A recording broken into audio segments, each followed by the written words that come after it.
Hi, hello, hey, I'm Mariah Renee. Welcome back to another episode of Diary of a Doomscroller. So, I was going to talk about internet shenanigans this week. Honestly, every time I just keep trying, it's just like not happening.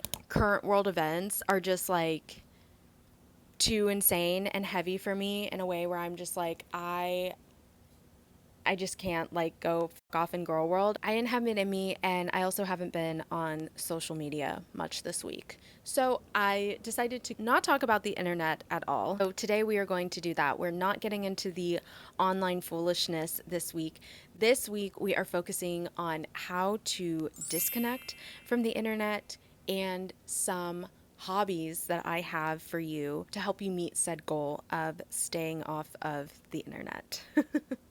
If you missed the last episode of the podcast, I actually got a Barbie flip phone. And in that video, I talked about how I was really going to be trying to make an effort to stay off of Instagram and that I still had social media on my laptop, but I was hoping that not having it on my phone and not putting it on my iPad was going to help make a difference in reducing that online time, and it for sure has. It would be best to just rapid fire all of the activities that I have, and then we're gonna land at the end on journaling. And the reason why is I actually want to take you through my notebook. I want to share some of the different ways that I journal, like the different formats that I use to sort of keep the activity fresh and fun.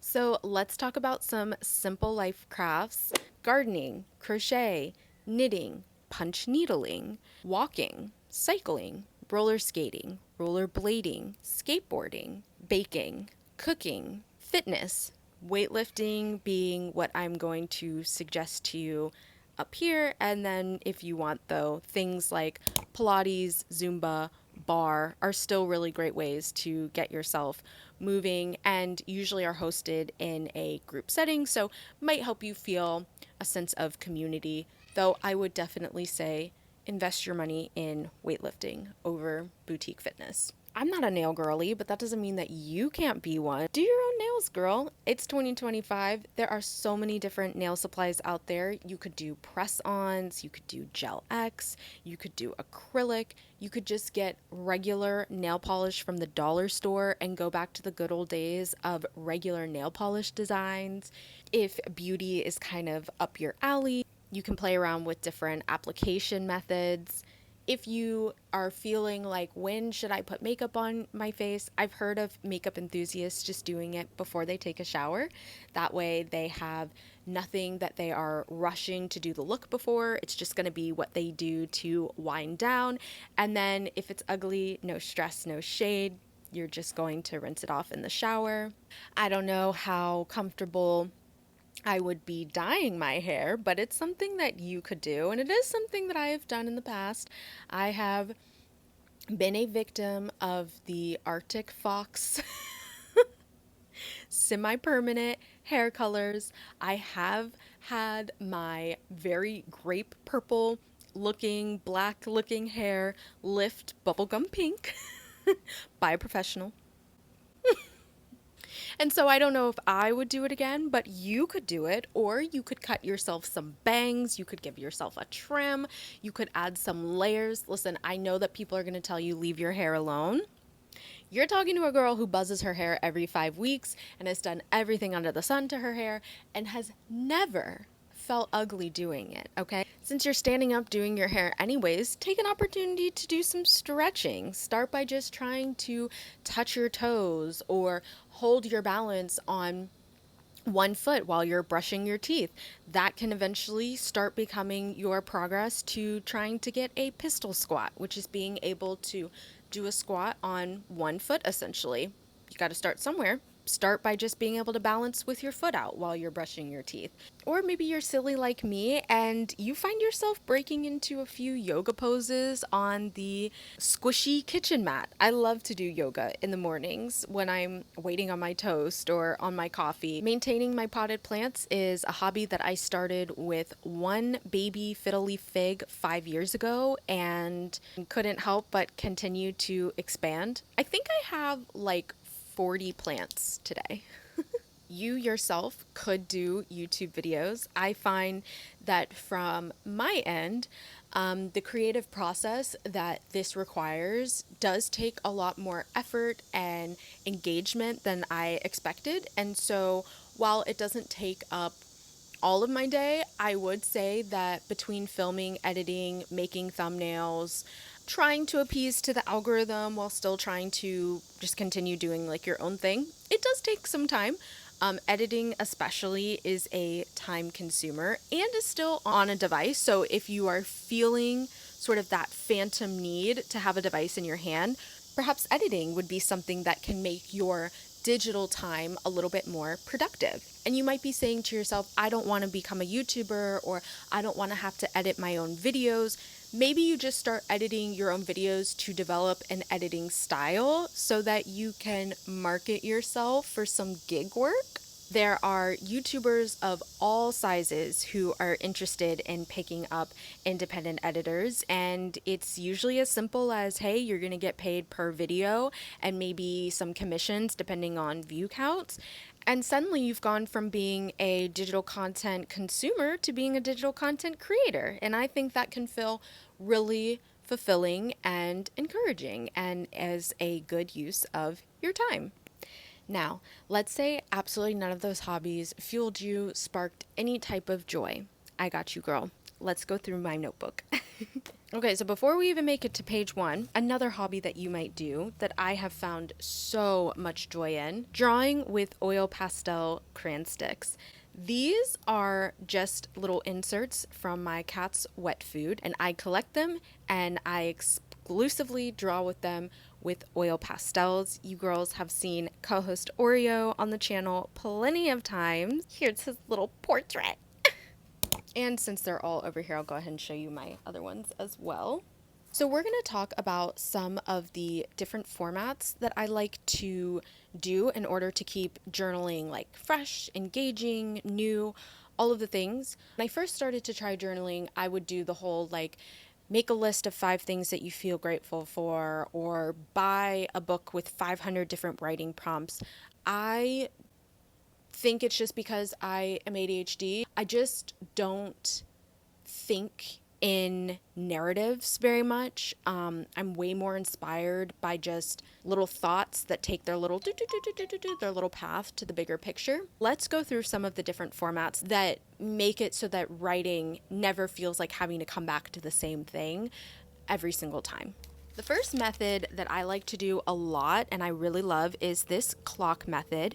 So I literally just draw a clock in the middle of the page, and then around it I just fill all of the things that I did for the day.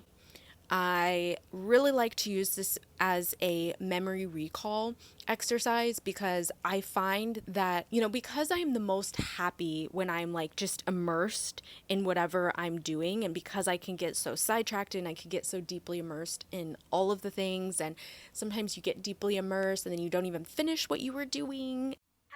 Productivity can feel limited for me. It can feel very stagnant. It can feel just low, and I don't always go through the day feeling productive. I oftentimes find that I have like an afternoon slump. So on days that I don't have the gym, because I go to the gym kind of like in the middle of the day, on days that I don't have the gym and I'm feeling sort of that slump because my day is not moving by an external force, being you gotta go to the gym, I find it really helpful to sit down and sort of ground myself and sort of regather, because I can sit down with the clock and be like, okay, what are all of the things that I've already done? And either seeing that I have been doing stuff this morning, even though it doesn't feel like it, will make me feel affirmed and grounded and good, and I can move forward. Or I can see on the page, yeah, you haven't really done a lot today. Okay. Let's use what you've done to help motivate you to pick a couple of things to do. Another way that I like to journal with myself is by just asking questions with no answers. So I actually wrote this back in July. And it says how to connect deeper with your hobbies when you're itching for a new one. I think that's really funny that I wrote this back in July, because I actually said to my husband last night, what is going to be my next hobby? I have been taking a few, I have a butterfly in my backyard. I asked my husband last night, like, what is going to be my next hobby? I've been on a deep crochet break because my elbow has been killing me the last few weeks. I think it's just editing and crochet together as a elbow crushing combo. Not the best. And I guess I've been feeling this slump for a little bit now. It sounds like I need to start answering these questions. Let's go through the list. How to connect deeper with your hobbies when you're itching for a new one. Why are you looking? Are you seeking a new skill? Or are you in need of challenging your current skill set? Are you looking for a new form of expression? Or are you filling an emotional void with creating? Are you looking for the dopamine or the dollar signs of new? That's like buying new supplies or like kits or something like that. And then the last one is, are you seeking a chance at community through this skill? Another way that I like to journal is writing a quote at the top of the header and then just responding to it. So the quote of this entry was, not everyone deserves your kindness.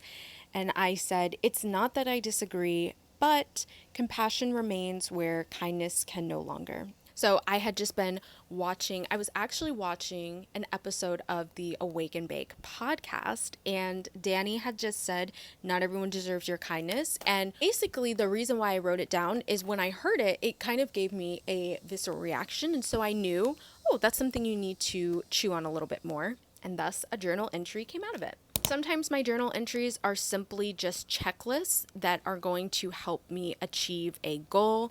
Sometimes I like to make my notes into like charts. This is a compare and contrast of a podcast episode that I want to tackle on a spark of thought is building your craft versus hobby gimmicks. Sometimes I like to just draw things and put them in containers and draw arrows to connect all of them. This is referred to as mind mapping.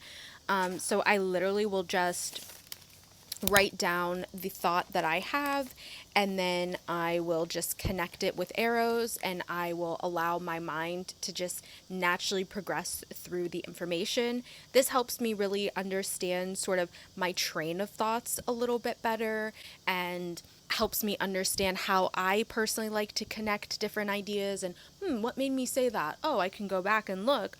Oh, it must have been that keyword that made me think of this other thought. I also really like to write in sort of outline format. I sometimes do like to write little paragraphs if I do have an expanded thought on a particular topic, but I'll just do bullet point outlines to sometimes get my thoughts across. This all started with the clock, okay? If you don't know what to write, start with the clock. Document what you did for the day. And allow yourself to just practice the skill of putting your thoughts down onto paper. You don't need to face yourself with your darkest, deepest secrets. You don't need to face yourself with your deepest, darkest confessions. And to be honest, I don't know if you should be writing them down, girl. I think this is a really good stopping place. If you made it this far, thanks for listening, baddie. Go ahead and leave me a sparkle emoji in the comment section to spread the energy, spread the word. And while you're down there, don't forget to like and subscribe, and we will hit our screen time in the next one.